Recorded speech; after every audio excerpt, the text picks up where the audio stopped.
Maria Broström is a photographer and videographer from Sweden who's managed to create a decent career despite considering herself to be a technical failure altogether. She's come a long way by being just pretty funny and a nice person, and have filmed and photographed around 100 weddings since she filmed her first back in 2016. This talk was going to be about videography and working with a team, but early on it took a mental health turn, and I hope you find it useful as this is such an important topic and something pretty much everyone struggles with at some point. You're listening to Sustainable Photography, a podcast all about business tips, inspiration, and confidence building. I'm Ingvild Kolnes, the host of this podcast, and after over a decade as a photographer, I now help talented photographers run sustainable businesses. And for full transparency, you should know that I'm a mentor with paid offers, and I will probably mention some of those in this episode.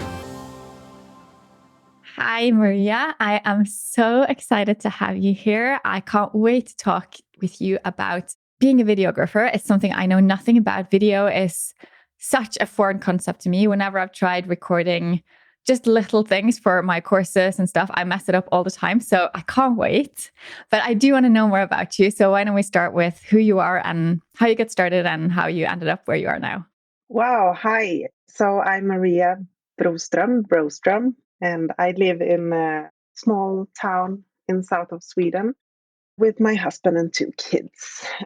And I got into this whole mess back in 2016 when we got married, my husband and I. And we actually had someone most people in this industry knows who it is as our photographer. It was Jonas Peterson. And I have been into like photography for my whole life, but I've never had like any knowledge, just like the hobby photographer thing.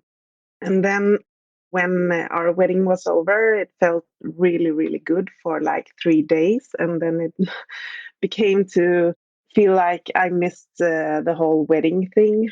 And I had been on maternity leave with my youngest child, and I didn't know what to do next.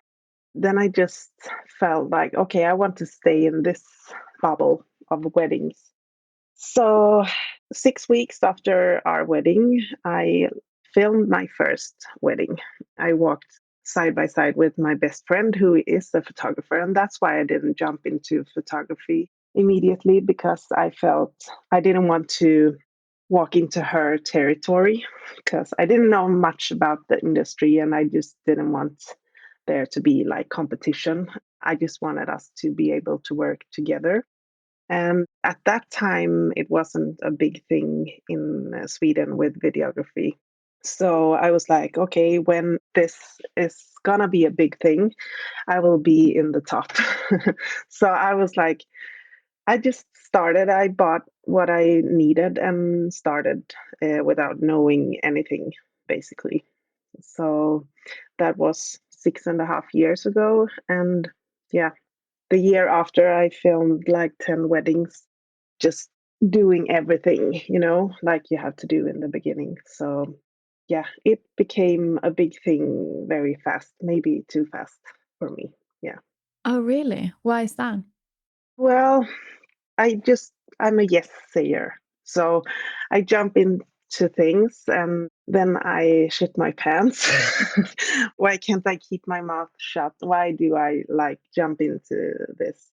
But then I do it, and yeah, I guess I'm just not afraid. I am afraid, but I do it anyway. So I have to say I was lucky to get my foot in with one of the, or maybe the number one wedding coordinator in Sweden early on. And it wasn't just luck, it was me taking my place. It sure has helped me a lot to work with her and say yes to things. So yeah, that's the number one thing why it became big so fast, was that I just said yes to everything. And do you feel that was too much? Did it move too quickly? You couldn't keep up, or what happened? Well, now I feel that it's been like 1 year. It just And for me, who has never really had a career before, like I used to be a handball player and everything, I just worked to get money so I could play handball because you didn't make any money in handball at that time. So I have never had a career until like now, and it was, I wouldn't say that I got greedy, but I also got a very like, oh, this is happening. I am doing this, and couldn't believe it kind of, and got caught in that. I didn't want it to end. So if I said no, maybe it would all just go away. So when you wanted to talk about sustainable, yeah, that angle, at first I was going to say no because I think looking at it from the outside, I think I am really the opposite of sustainable. So yeah, so first I was like, no, I can't teach anyone, but maybe I can teach. What I thought later when I thought about it was that maybe I can teach people how not to do. So which steps to avoid. Yeah, because you're not the first person who tells me this, that when I ask them to be on there, like, no, I can't because my business is not sustainable. And I know that. But I am not asking people on here who are perfect and who have everything figured out. I'm asking people who have some perspectives and some ideas that they want to share. And I think that when we've done things that have turned out not to work out, we learn so much. And I think if we dare to talk about our mistakes, which is something I do a lot because I've made so many mistakes, then other people can hear that that was a bad idea. Don't do that. So I am really curious to hear about what your thoughts of sustainability is now and what you think you need to have a sustainable business. It doesn't have to be that you are doing this perfectly at this precise moment, but I am curious to know what it means to you and what you think you need to. So first thing, what I have waited 5 years to do is to ask for help. Good job. Yeah. So I have many parts of that is me, but I'm what people around me says, "Oh, you're so strong. You can handle yourself." And sure, that's true. And I always have had to rely on myself. I never had a best friend growing up. All the good friends I have now are people that I met as an adult. So I've always had to stick up for myself. And in the end, that becomes your image of yourself as well. I mean, I'm not the first one to say that, oh, I would think that I'm weak if I ask for help. I don't think that about anyone else.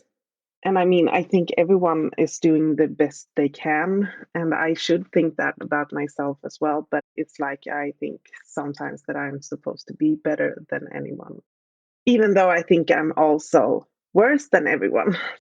So I always thought along this whole way that, oh, but if I ask for help in any area, then it wouldn't be like my business.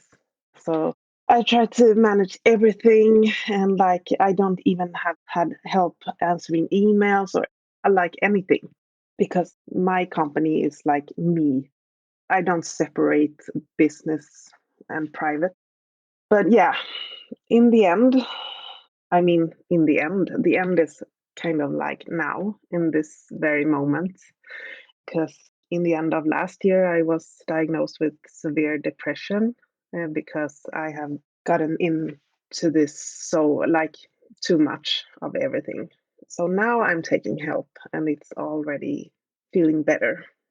But yeah, asking for help before you're so maybe you can ask for help so you can build a bridge to walk over the deep falls instead of falling down and ask for a ladder or a rope. So yeah, that's the first thing, especially if you want to do like I do both photo and video. I mean, looking at it now, I don't know anyone who do what I do and just be one person. Like I see what other people's do and I'm like, oh, I want to do that. But then I realize that they're a team of two or three or four people. And who am I to think that I was going to be able to do that alone? It's something that I think many people think that It's my business, so I need to do everything. If I ask someone else to do a piece of it for me, then it's no longer my business and I have failed. But I only know of like photographers who think like that, because if you have any other small business, you would hire someone else to do all the other things for you. If you're a carpenter, someone else would handle your accounting for you. If you're a bookkeeper, then you would probably have someone else make your website. I mean, there's all these things, but as photographers, we do every single little thing ourselves. And that just doesn't work, especially when you combine that with the fact that most photographers charge way too little money. So most photographers I know of charge so little that it's not enough to make a decent living from, which is the purpose of this podcast, to talk about these things so that we can change it. Yeah. So, yeah, and that's really to charge more. In the beginning, when I started, I was like, okay, I want my prices to be like not too high because I don't know anything. So it wouldn't be fair to the customers to be like, oh, I charge as much as someone who's been working with this for 10 years. But I also didn't want to be too low because I didn't want to affect the business and be in the way for the ones ahead of me. So I started like charging the first year. I was like 2,000 euros for a full day from the first season, which is high if you look at how people do now with their first season. It's like, oh, 500 euro for a full day. Yeah, it's in Sweden, it's crazy right now.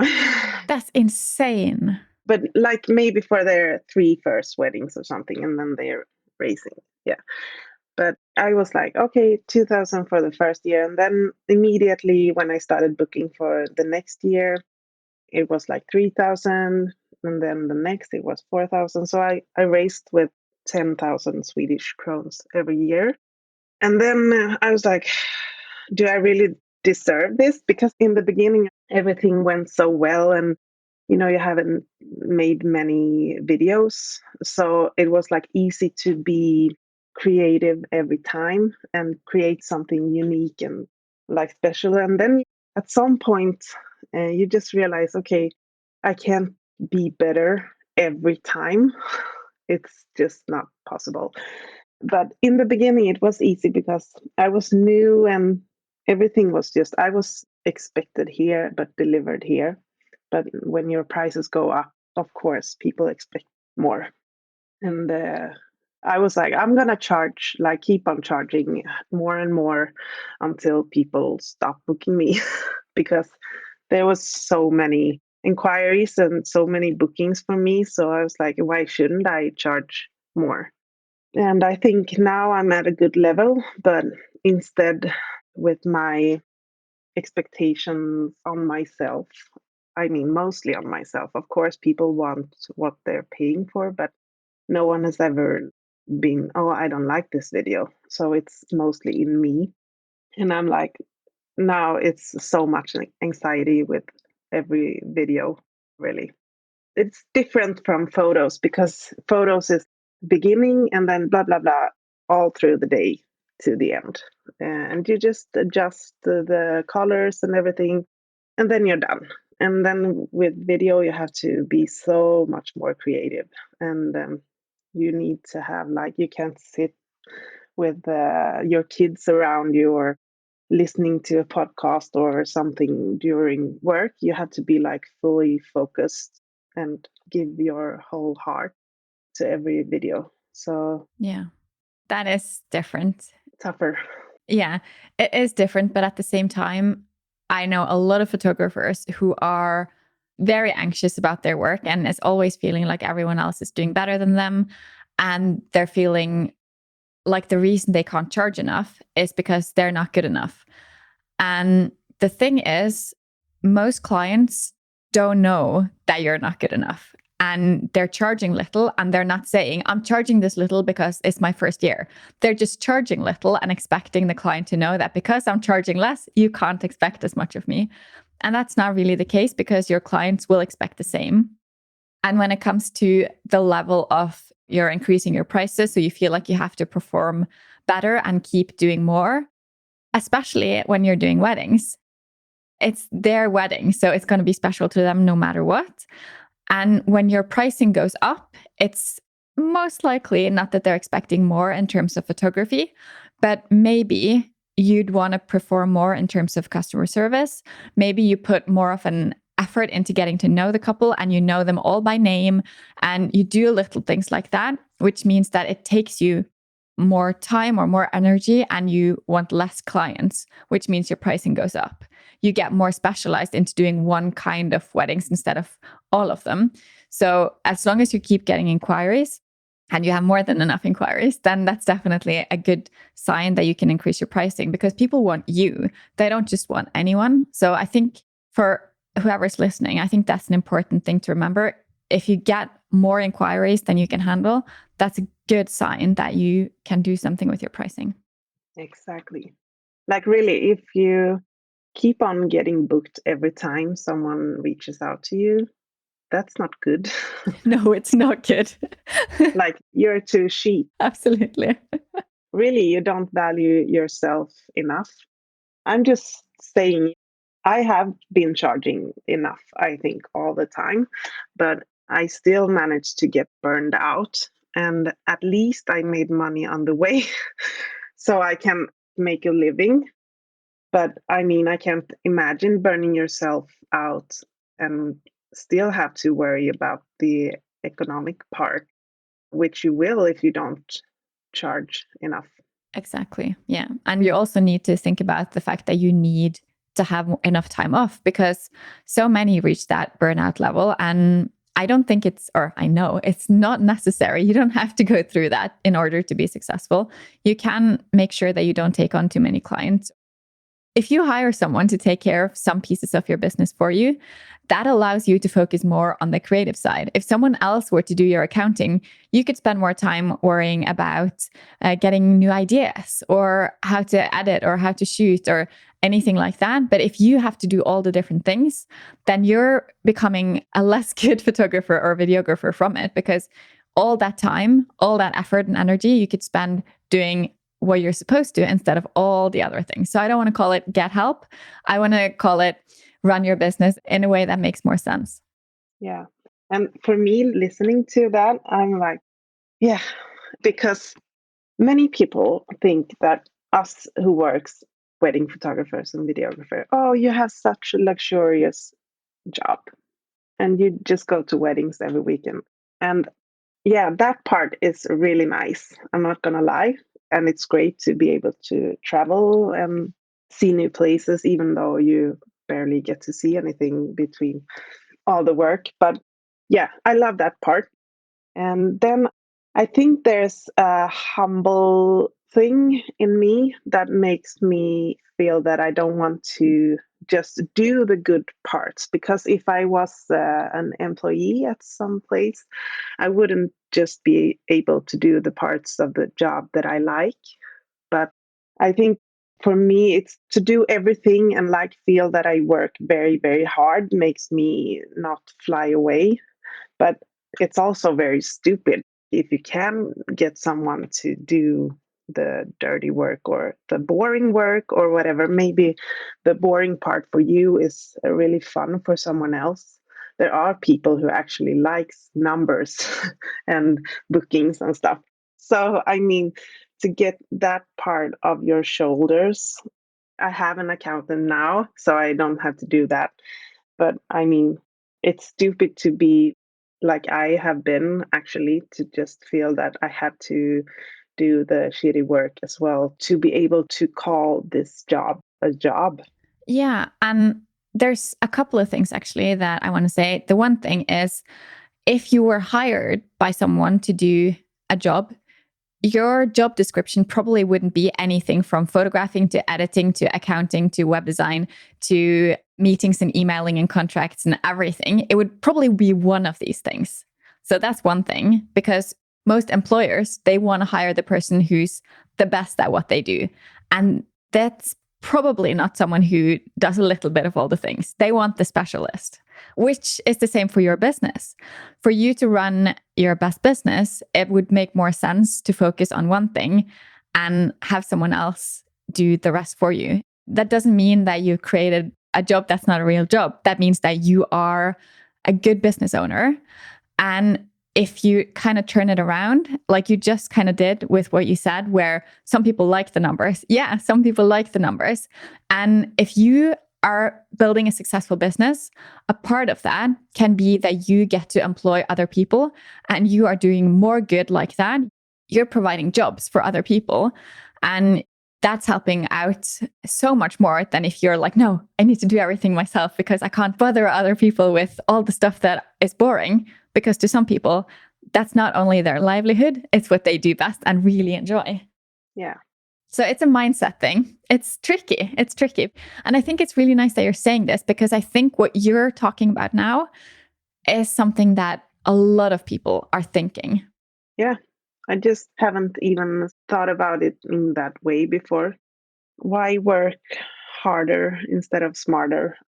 I think I don't know the English word, but when some people think that something is easy, you need to like prove them wrong and be like, no, it's not that easy. But you don't have to do it more difficult than it is. Absolutely not. And if you were to just focus on videography and photography and editing and doing the things that you actually enjoy, there's still plenty of work to do. And there's still probably things that you find challenging. If you do a lot of editing and, like you just said, you have to be in the right creative mindset, you can't have distractions around and all that, then that's a big part of it. That's important. Yeah. Thanks for listening to this talk with Maria and me. Come on over to Instagram. You'll find me at Ingvild Kolnes and say hi and ask your questions. If you want help in building your business, I have different offers and resources for you. So get in touch and let's figure out what you need. I want to talk about videography because, as I said, I'm really curious about it. And I want to know more about your process. What do you have in mind when you set out to make a film? Do you have a goal? What is it that you most enjoy about it? Well, to be honest, in this very moment, I do not enjoy anything except for the day, the wedding day, the end result. Yeah.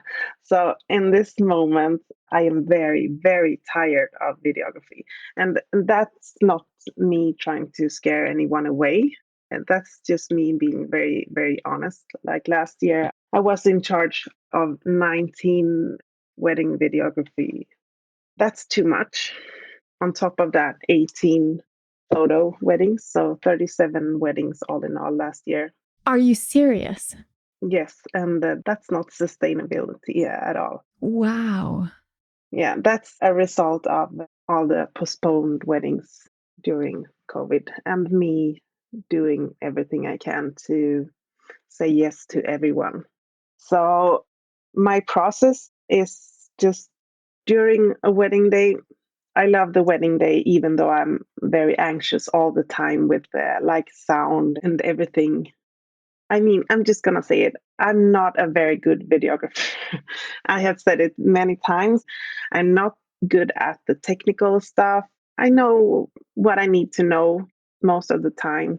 When I don't know, I try to find out, but I'm just kind of going with the flow and have said since the beginning that when I have more time, I'm going to learn more. But then this time has never really been there because I always find more things to do. So, yeah, the wedding day is very fun, but also very anxious about getting everything.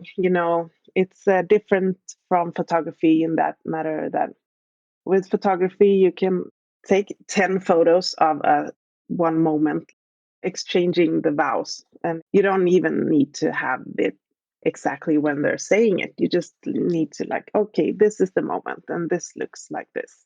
But with video, you have to be there from beginning to end in every moment. And it's not like I guarantee that everything of the whole day is going to be recorded, but that's always my goal when something important happens. When there's a speech, you're going to want to have it from the beginning to the end. Beginning is the presentation of the speaker, and in the end, they're hugging. And if you're just taking photos, you maybe take 5, 10 photos of that speech. But if the speech is 15 minutes long, you have to be filming the whole time. So it's very much more work there.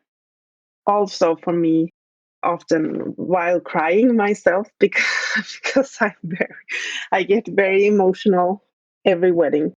So yeah, crying, laughing, and having a good time during the wedding day. And then after the wedding, the pain begins for real. I never have a vision before starting to film a wedding day. I try to be as documentary as I can, and the only time I interfere with anything is during the portraits and maybe the first look, when to turn around and stuff. It's not my day, it's their day, and I try to capture everything as true as possible. And I focus on people, and you never know with people what's going to happen. I'm not about filming flowers or invitations or shoes or stuff like that if it's not on a person. So that's what I focus on.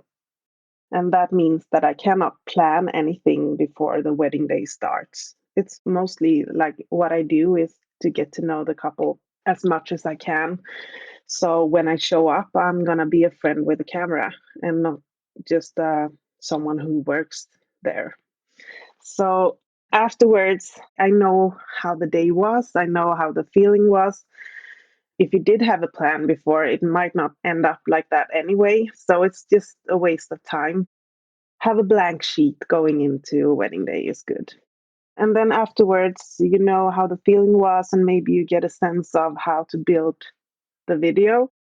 But then you have to find the perfect music to match that. And for me, that can be the first song I hear, or it can take 2 days or 3 days to find. And then when I get stuck in searching for music, then I often do other work at the same time, going through the material or maybe just editing photos from another job or something. But I don't just sit and listen to music like watching blankly out in space. But it takes time to find. And then to go through all the material from the day, from a full day, is often like 15 hours of job, which is like 9 or 10 hours of video material. So, yeah, that's a lot. And you have to see everything, or you don't have to. If you want to, you can make a wedding video in like 3 hours. But I don't want a hug and a laughter and a tear. I want the laughter, like the best one. And I want the best dancing moves. So I have to watch everything. And then I pick out everything and put it in a long, long line of the best material that I have. And it usually ends up in like 1 to 1.5 hour of material. And then I need to start cutting it down to the music. And for me to know what exists and be able to kill my darlings, that's the tough part. Because I keep forgetting, even after like 6 years in this, that the couple doesn't know what I leave out. I know. So they will not be like, oh, why didn't you take this part? Like they don't know. But I'm like sitting, oh, but maybe, oh, you know, that takes a lot of time. And then I just sit and doubt myself for hours and hours and feel like I'm never gonna do this again. And then the end result is like, oh, this is awesome. And then I send it to them, and then I feel again that what am I doing? I suck at this. Why do I do this? And then they get back to me, and they are like crying and laughing and everything, and then everything is nice, and I'm like, oh, I want to do this again. It sounds like it's a big emotional challenge for you to go through this. Why do you keep doing it? To be fair, I'm not kind of aiming as much for videography anymore because I don't feel that it's worth it all the time, especially because when I started feeling like really bad, it affects my family as well. And that's not good. So, as I said last year, it wasn't by choice that it was that much, but COVID times really hit me hard, and I felt that I had to make up for all the lost income, and I don't know, work twice as hard as soon as I could to make up for all the time that was lost and to not lose my place as the most booked videographer is so stupid. I mean, I just wanted to stay on top. Yeah, it's very recognizable. Very recognizable. Yeah. The competitive gene in me, I always want to be the best. But yeah, from now on, I'm going to be the best in taking care of myself and my family and my friends because it's difficult to keep friend relationship going on when you work every weekend, especially in the summer, and to just see my husband hanging out with our friends without me every weekend, that's not very fun. Is it not an option for you to cut down and do less? Yeah. So these last 2 years has been crazy. And I have known that a year ago I was pretty messed up as well as I am now. And then I had like the worst year, or the worst and the best ahead of me. And I knew that I had to just keep going because, I mean, what else to do? I couldn't just leave people hanging. But now at least I feel hope because this year I have 16 weddings booked and only 5 of them are with video. And I think going on, I don't want to quit doing video. I just want to do it less so I can enjoy myself doing it. And it's not just video, it's anything. Anything that you love, you will not love it as much if you have to do it all the time. With your kids, I love them to death, but I don't want to be with them all the time. I want to be with myself and with my husband. I mean, anything you love, you need to take a break from it. So that's the first step for me to take my health back is to do less video. So yeah, very inspiring. No, but it's very honest and it's very important to hear because I think so often we see other people in social media and we think, oh, they've got it all figured out. I'm the only one who's struggling. And the more I talk with people, the more I realize that most are struggling and kind of presenting the image that everything I'm doing is great. I'm fully booked all the time and I'm making a ton of money, and that the people following are just the only ones struggling. And it's just so not the case because most photographers are struggling because most photographers charge too little, work too much, and are constantly doubting themselves. Yeah. And for me, sometimes when I try always to be honest in my social media. And the last month, I haven't been very active because I actually needed to just shut down everything. But even before, when I was very active, I showed the good parts and the bad parts, and sometimes being really honest and just showing like the true me with this is how I look and feel when I'm not on a wedding day, and like trying to explain the bad parts about the job, that not everything is as it seems. But then there are always people who are like, oh, you shouldn't complain, or we can see you have the luxury life, la la la. And I mean, I can only do my part, even if I also stay at a luxury hotel in between, like when I have weddings 4 days in a row. Why do you think that I deserve to stay in a good hotel? If I have 70 hotel nights in a year, why should I sleep in bad hotels? No, I'm not going to do that. That doesn't mean that you enjoy being away from your family just because you're sleeping in a nice place. Exactly. And like, why should I torture myself more?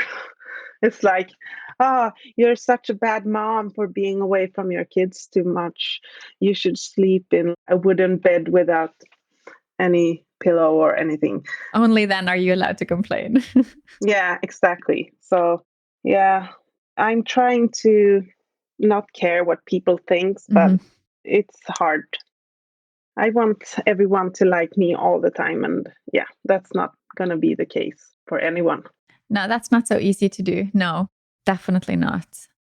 Okay, so going back to videography, when you work, are you doing both video and photography at the same event? Is that how it works? No, I have done that like 2 times, and I'm not gonna do it again. It's very hard, and you have to be extremely clear to the couple that if I am only one person, so you have to decide what's most important. And I'm not telling anyone to not try it. You can try it, but you have to be very transparent to the couple and say, if you choose to have this part on photo, then it will not be on video. So when I'm hired to do both, I always have at least one extra person with me. And if it's like a 2 day wedding and a high end wedding, as you say, with lots of stuff happening, then I bring second shooters on both photo and video so we can be 4 people. And I really enjoy it.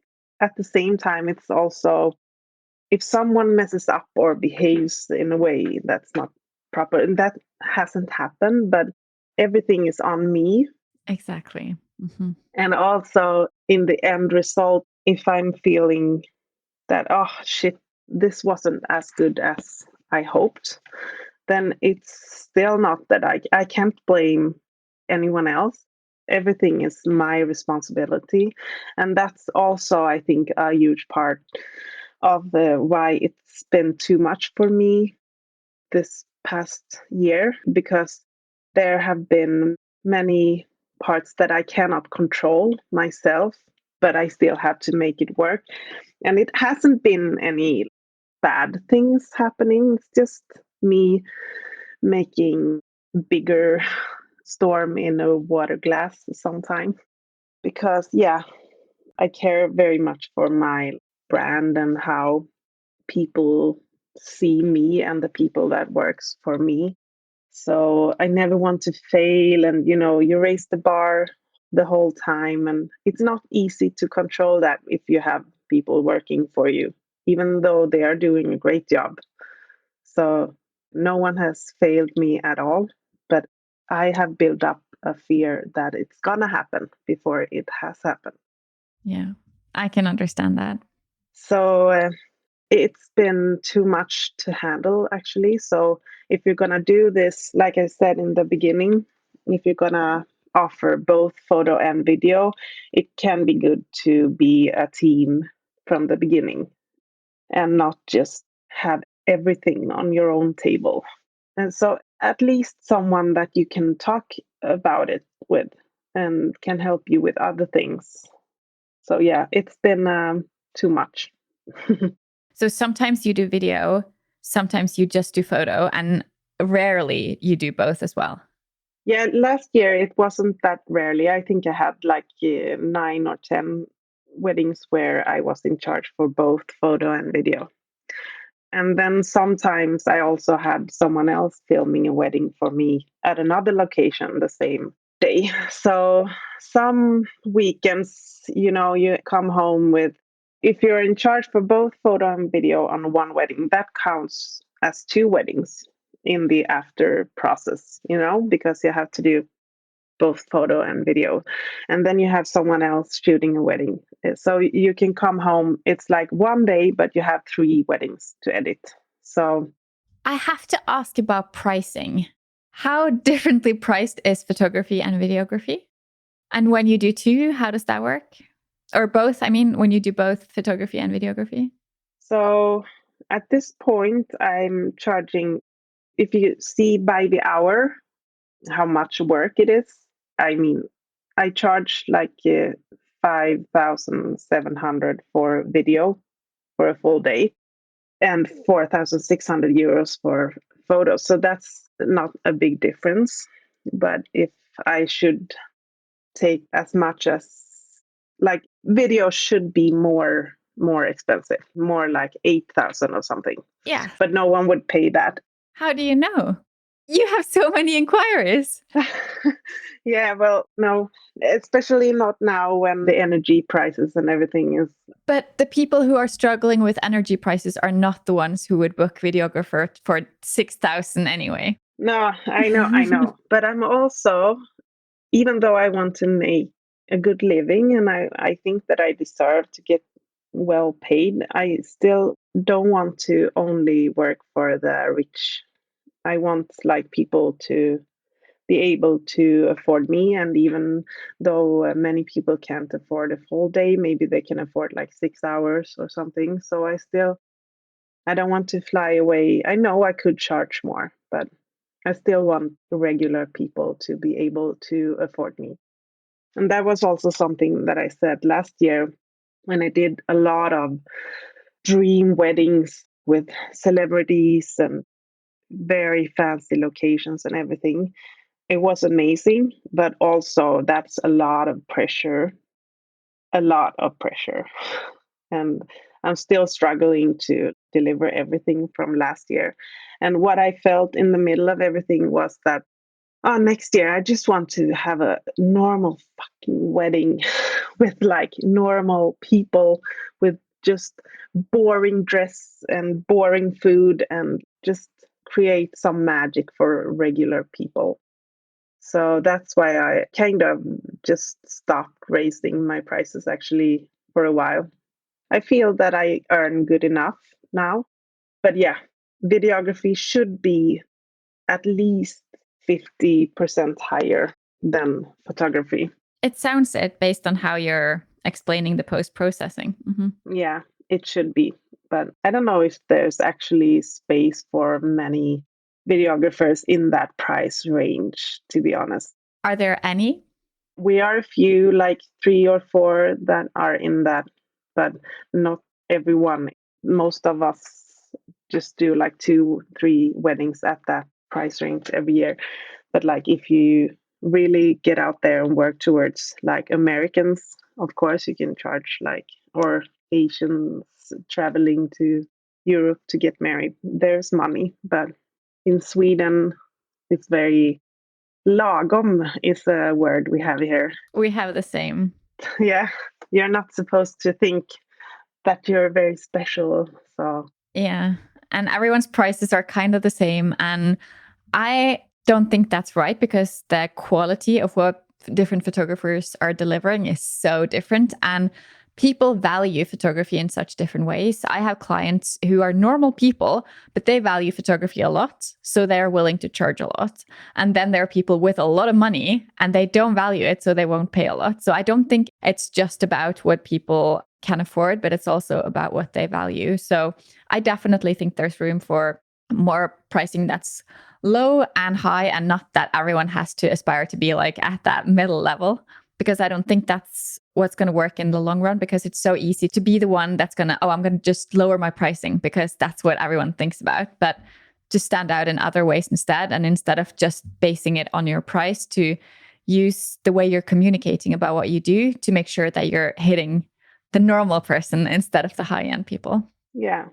I think actually now, even though we have a lot of people who wants to get into the business now, I think many people want to make some extra cash just because of how the situation is now with the economy. So people want to make some extra cash, and on the other side you have the bride and groom, or groom who wants to keep the costs down because of the same reason.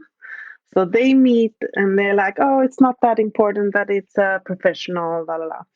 And for me, from my place, it's not a problem since I already have a name and I get the inquiries and bookings anyway. But it's very frustrating for those who are trying to make, who are maybe in their second year or something, and they're trying to actually live on this and still gaining experience and seeing like a work go to people who don't obviously pay taxes or anything, or just want to, yeah, do it on the side of their so-called real job.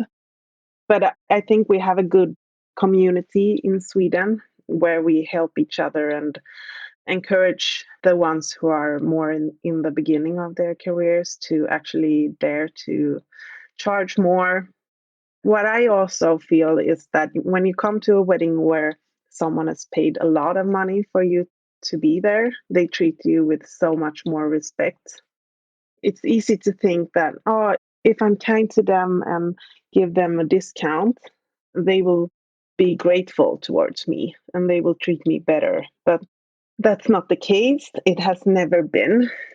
Of course, you can do weddings where, like I do in Sweden, we have this Musikhjälpen, the music help every year, where it's on TV and radio, where it's a charity event where they raise money to different stuff, and where you can have an auction. People can buy stuff and it goes to the charity. So I'm in that, and then I come to weddings and photograph them for free because the money went. And that's not what I'm talking about. They are always very good when you show up, but people who don't pay you enough, they will not think that you're worth more, and they will treat you bad, and they will not be grateful afterwards because they think that they deserve more than you do. And you don't want that working environment for yourself. No, you don't. And it's not about the people, it is about the price, because I had clients once who paid me what I cost. Now I can't remember, it's a few years ago. So let's say it was about, I don't know, 3,500 euros maybe for a full day. And then maybe it was over four actually, because I was there for quite some time. And then they also had videographers that they flew in from another European country, and they cost hardly anything. And they were so much nicer to me than to them. To me, they were like, you can have everything you want. Just let us know where and when and what. And about the other ones, they were like, yeah, we don't really care about where they go or what they get to shoot. And it's just like, it's the same people, but they treated us completely differently. And their work was really good, but their pricing was so low. And I'm sure that that was a factor in how we were treated differently. So it's a real thing because people value their money and they don't necessarily notice that you give them a discount, and they don't necessarily appreciate it because most people are just prepared to pay what it costs, regardless of what that is. Yeah. So, yeah, stand your ground, Yeah. people. Yeah, definitely. I feel like we're going away from the original conversation, but this is so interesting to talk about. But I'm going to try to get back to it. If you're already a photographer and you're curious about doing video, do you have any tips? Because it's so different, like you said. How can you get started? So, I think that the first one you do should be either just for free or just be transparent that I want to try this, and you will get everything. Maybe just pay some small amount or something, but you don't want to charge too much for the first one because then you'll feel pressured to deliver. And just go with someone that you know that is gonna photograph the wedding, and just do it. Really, just do it. Do watch some wedding videos and see what you like and what you don't like, and just try it. Don't overanalyze.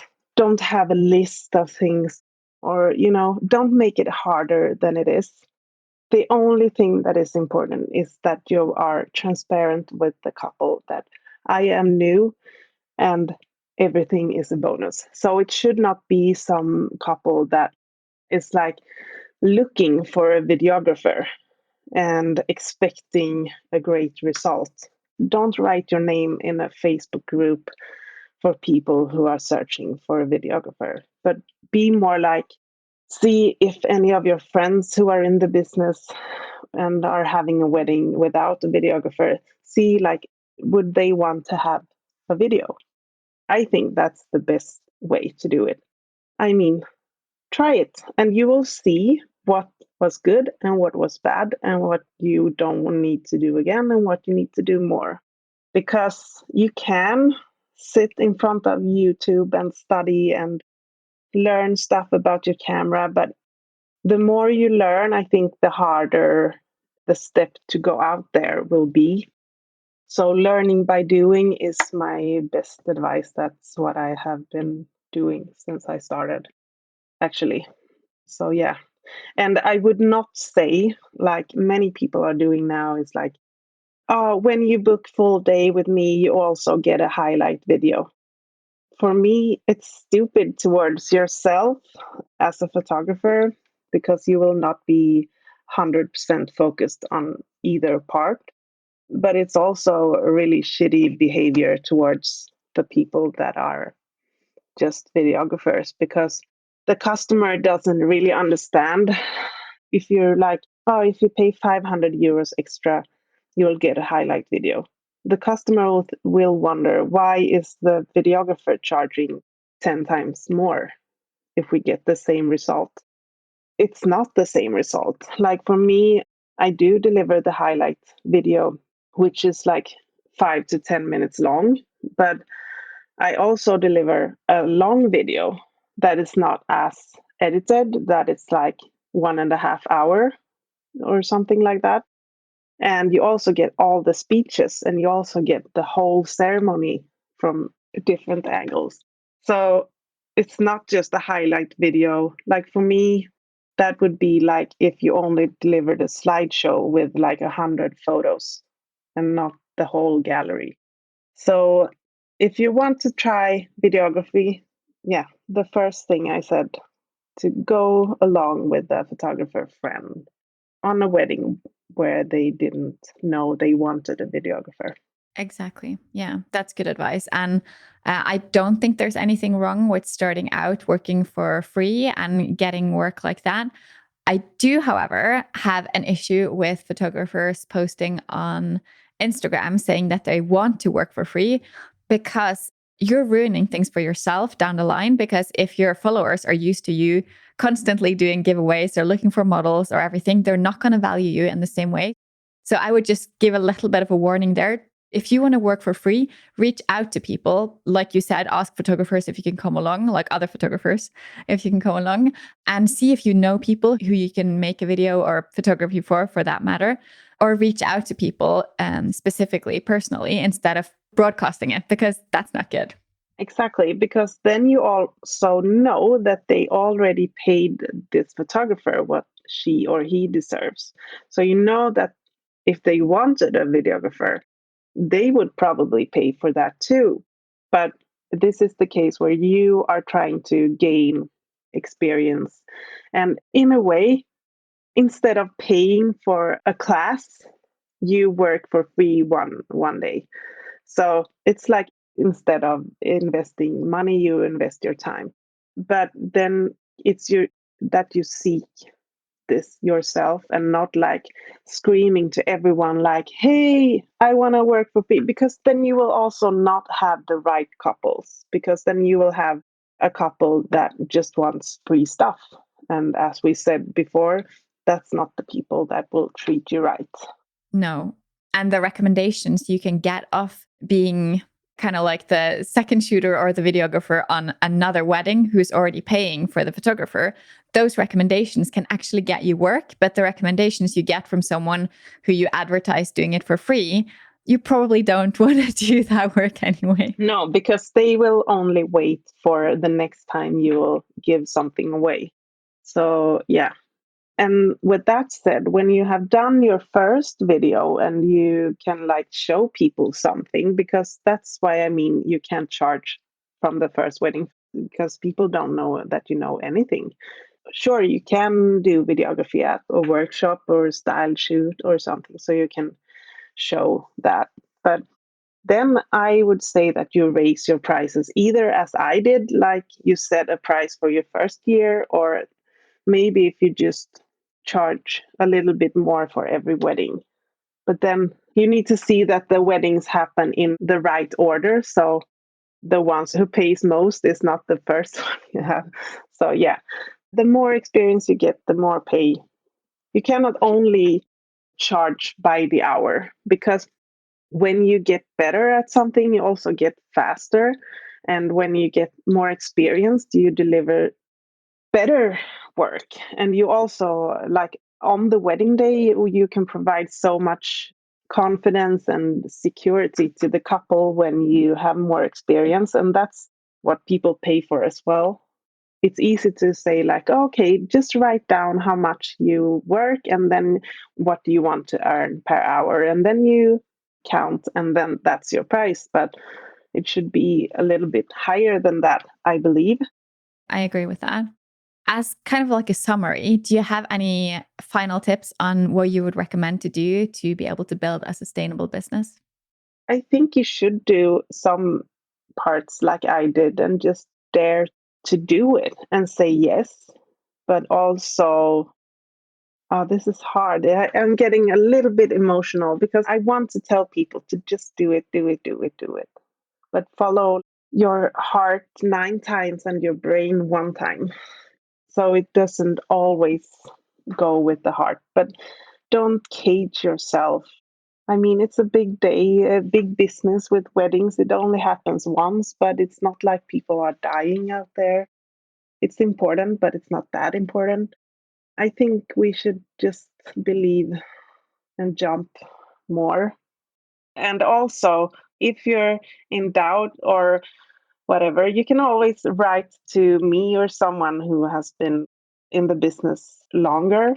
And for me, it's not even that long. Like I said, it's just been very quick for me. But always know that it's not dangerous to like reach out to people who have more experience and ask for help. If they don't want to, they can say no. It's not a scary business. Everyone is here to help. And I think it's in everyone's best. I mean, it's a lonely work. It's a lonely, we sit at home a lot and don't meet our colleagues. So it's important that we stick together on Instagram and Facebook and stuff. So use the community. Absolutely. It will give back to you. Yeah, absolutely. So if the listener is like, ooh, I do want to check out Maria's work and I do want to send her a message, where can they go? Well, not to my website. It's the part that I have put away. But on Instagram, I check my Instagram every day, even if I'm not active. So, yeah, Maria Broström.com. You will find me there. And my inbox is always open.